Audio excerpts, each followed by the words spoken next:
मेरी दृष्टि में एक शिक्षक तभी पूर्ण होता है जब वह गुरु होता है। प्रायः टीचर्स चीटर्स से होते हैं। छात्रों द्वारा की जा रही आत्महत्याओं के संदर्भ में एक गंभीर सवाल उठता है कि पीढ़ी के पालन पोषण एवं शिक्षा संस्कार में कौन सी भूल हो रही है। टीचर्स जरूर नहीं कि चीटर्स हों। आप उनसे बहुत ज्यादा कल उम्मीद लगा के बैठ गए कि वो गुरु भी हों। गुरु तो इस धरती पे यदा कदा कभी कोई होता है। हर स्कूल कॉलेज में कहाँ से इतने गुरु लाओगे। जरूरी नहीं गुरु तैयार भी हो वो काम करने, शिक्षा देने का, जानकारी बांटने का, क्योंकि उनके पास समय इतना कम होता है। वे चाहेंगे कि साधकों से जुड़ें, शिष्यों से जुड़ें, भक्तों से जुड़ें, विद्यार्थियों से नहीं, क्योंकि समय तो थोड़ा सा है, उसका कहाँ उपयोग करेंगे। तो मैं आपसे कहूंगा, आप जरूरत से ज्यादा अपेक्षा कर रहे हैं। You are expecting too much the teachers to become masters. यदा कदा कभी कोई ऐसा हो सकता है, संयोग की बात, पर नियम से तो ऐसा नहीं होगा। टीचर का रोल अलग है, उसको जानकारी देना है। पिछली पीढ़ी ने जो जाना है वो आने वाली पीढ़ी तक ट्रांसफर हो जाए। गुरु की भूमिका बिल्कुल अलग है। वह हमें तथाकथित ज्ञान से मुक्त करके निशब्द और मौन चेतना में डूबने की विधि बताता है। शिक्षक का काम है विचार देना, गुरु का काम है विचार को रोकना। दोनों के काम बिल्कुल भिन्न भिन्न है। शिक्षक का काम है परंपरा से जो चला आ रहा है उसे अगली पीढ़ी को सौंप देना। गुरु का काम है सारी परंपराओं और रूढ़ियों के खिलाफ एक बगावत और विद्रोह सिखाना,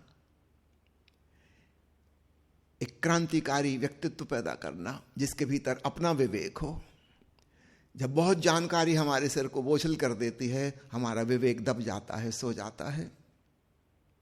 इसलिए बहुत विद्वान व्यक्ति कभी भी विद्रोही नहीं होते, वो कभी रेबेलियस नहीं होंगे। उनकी जानकारी का बोझ इतना ज्यादा है, उसके नीचे दबे जा रहे हैं। जो भी विवेकपूर्ण व्यक्ति होगा वह पुरानी चली आ रही परंपराओं को जरूरी नहीं कि माने।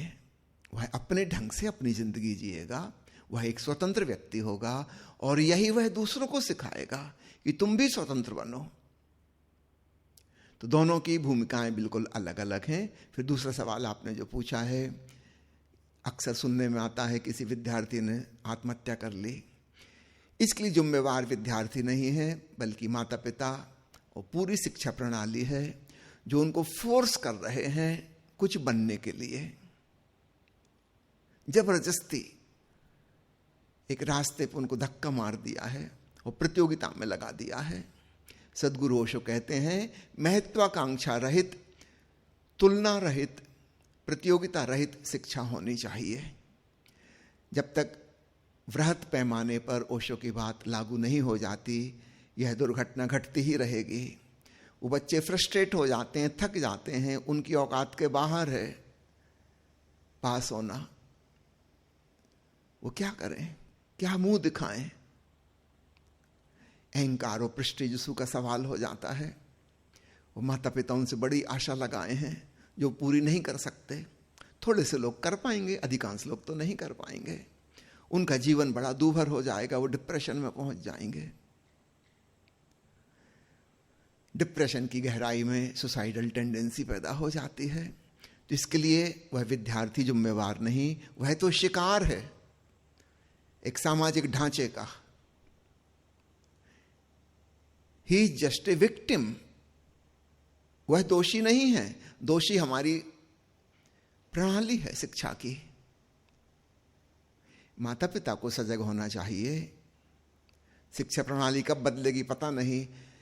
माता पिता तो अपने बच्चों को प्रेम करते हैं, वो तो कम से कम घर में ऐसा वातावरण तैयार करें कि बच्चे के ऊपर प्रेशर और टेंशन ना हो। वह रिलैक्स होकर जितना उससे बन सकता है उतना करे, नहीं बनता तो ना करे। जब तक ऐसा विश्रामपूर्ण नॉन सीरियस, गैर गंभीर माहौल नहीं बनेगा, तब तक ये आत्महत्याएं होती रहेंगी। ध्यान और समाधि की अवस्था में क्या अंतर है?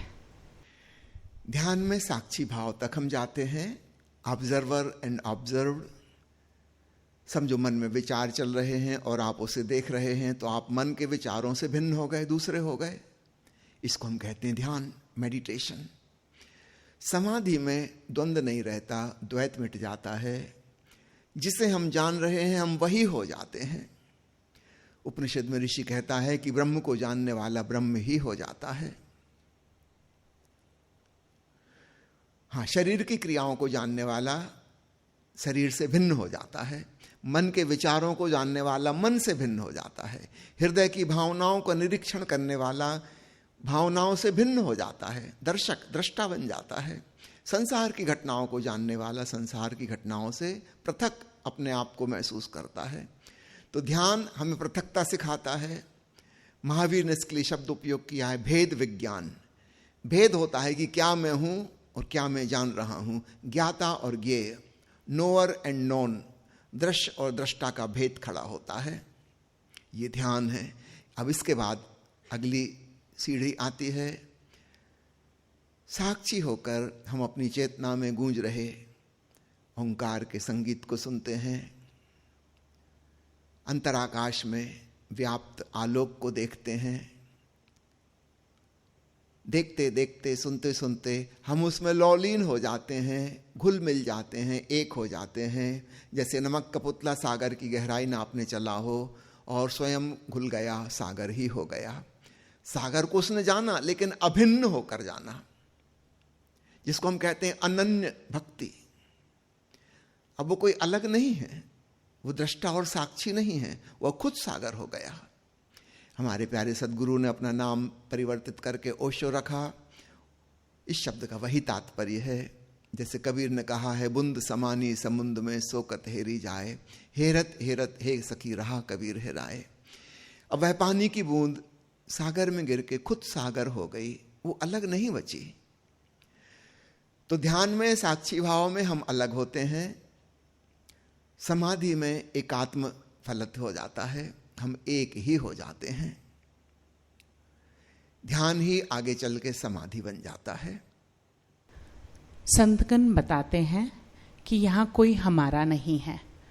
इस भाव से दूसरों से अपेक्षा कम हो तो ये ठीक है, लेकिन दूसरे हमसे अपेक्षा करें कि हम उनके सब दुख मिटा दें, तो हम क्या करें? आप हंस सकते हैं और क्या कर सकते हैं। कोई किसी का दुख दर्द मिटा नहीं सकता, कोई किसी को सुख दे नहीं सकता। हर व्यक्ति अपने चश्मे से, अपनी नजरिया से दुनिया को देख रहा है और वह स्वयं ही अपने सुख दुख का निर्माता है। अपना स्वर्ग या नरक वह खुद बनाता है। आप कृपया अपने मन से यह बोझ हटा दें कि आप किसी के लिए कुछ कर सकते हैं। हाँ, जानबूझकर दुख देने का प्रयास ना करें, इतना बहुत है। इसके बावजूद भी किसी को दुख मिलता है तो वह उसका अपना निर्णय है, उसके लिए आप जिम्मेवार नहीं हैं।